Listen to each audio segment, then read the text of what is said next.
Joel Embiid's career is on the line right now. The reigning MVP is hobbling into his 6th straight playoffs, injured yet again, and this time worse than ever before. Embiid has been tweaking his knee on repeat since returning from a meniscus surgery which ended his otherwise historic season. He was scoring at a clip we have not witnessed since Wilt Chamberlain.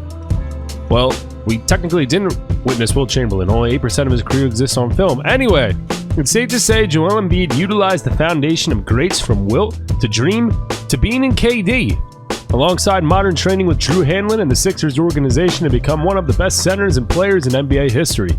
However, his body has not.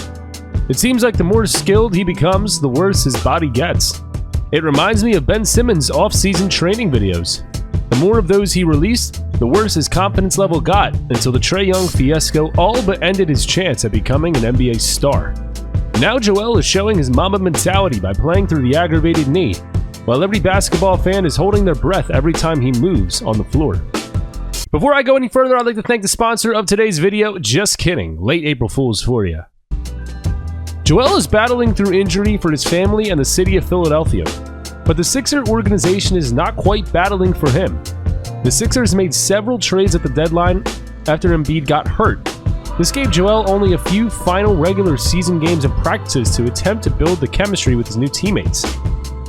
Not to mention the struggles of Tobias Harris, and now Philadelphia media is worsening the situation by reporting Harris is on his way out of town after the season is over.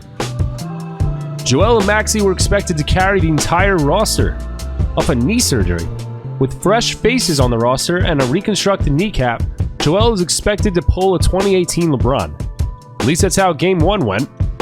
The Sixers spammed the ball to Embiid in the first half until he was absolutely spent. And then Joel does a self-lob, and then goes down holding on to his knee. And all I could think of in that moment was the Derrick Rose. See him? Holding on to his knee, and down. And looking like his entire life flashed through his eyes. Joel returned in the second half and finished the game a la Willis Reed, albeit an absolute shell of himself. It reminded me of his last playoff game, Game 7 against Boston, with a closer scoreboard. Joel was completely gassed and camping out by the three-point line. I'm surprised the Knicks did not try to manipulate Joel in the pick and roll more like Jason Tatum did last year. However, New York made clutch plays and took Game 1.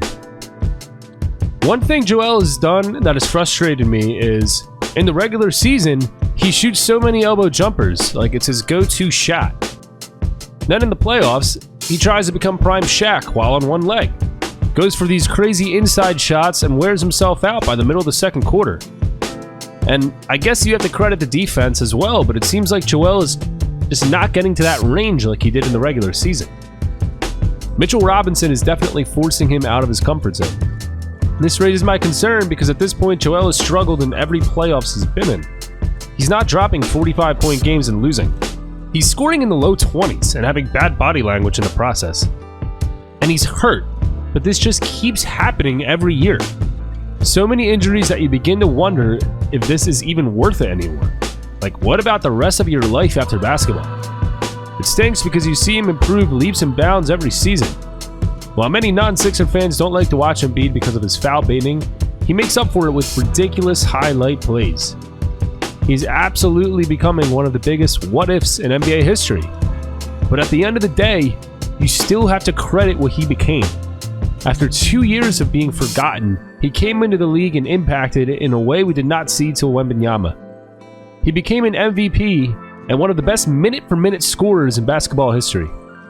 You can mention him in the same breath as Wilt Chamberlain, and it's not that crazy anymore. But his body will not respond to him anymore. So we begin to wonder if this is even worth playing anymore. Can Joel Embiid make one of the most shocking physical turnarounds in league history, or will injuries force him out of the league young? Only time will tell.